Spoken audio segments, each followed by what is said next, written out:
Final whistle മുഴങ്ങുമ്പോൾ 2-0 വിജയത്തിലാണ് ചെങ്കുപ്പായക്കാർ ജയിച്ചു കയറിയത്. അവരുടെ വിഖ്യാത പരിശീലകൻ അലക്സ് ഫെർഗുസൺ ഗാലറിയിൽ അപ്പോൾ കൈവീശി കാണിക്കുന്നുണ്ടായിരുന്നു. തങ്ങളുടെ ദിവസത്തിൽ ഉയർത്തെഴുന്നേൽക്കാൻ തീരുമാനിച്ചാൽ ഓൾഡ് ട്രാഫോർഡുകാരെ ദൈവം വിചാരിച്ചാൽ പോലും തടയാൻ കഴിയില്ലെന്നത് ഫുട്ബോൾ ലോകത്ത് യുണൈറ്റഡിന്റെ ഈ നഷ്ടപ്രതാപകാലത്തും ഫുട്ബോൾ പ്രേമികൾ വിശ്വസിക്കുന്ന പഴഞ്ചൊല്ലാണ്. എന്നാൽ അത് ഒരു ഒറ്റപ്പെട്ട ഉയർത്തെഴുന്നേൽപ്പല്ല എന്ന് യുണൈറ്റഡ് വീണ്ടും തെളിയിച്ചു. ദിവസങ്ങൾക്ക് മുമ്പ് യുണൈറ്റഡ് സിറ്റിയെ തോൽപ്പിക്കുമ്പോൾ അതിൽ സന്തോഷിച്ചത് ആഴ്സണൽ കൂടിയായിരുന്നു. ഇംഗ്ലീഷ് പ്രീമിയർ ലീഗ് ടൈറ്റിൽ റൈസിംഗിൽ ആഴ്സണലിനോടൊപ്പം മത്സരത്തിൽ മുമ്പൻ സിറ്റി ആയിരുന്നു. യുണൈറ്റഡിനോട് തോറ്റതോടെ സിറ്റിയുടെ ആഴ്സണലിനോടുള്ള വ്യത്യാസം 4 മാറി.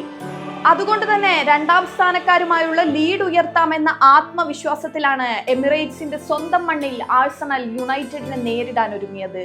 എന്നാൽ അവിടെ കണ്ടത് സിറ്റിയോട് ഓൾഡ് ട്രാഫോർഡിൽ കണ്ടതിന്റെ തനി ആവർത്തനമായി.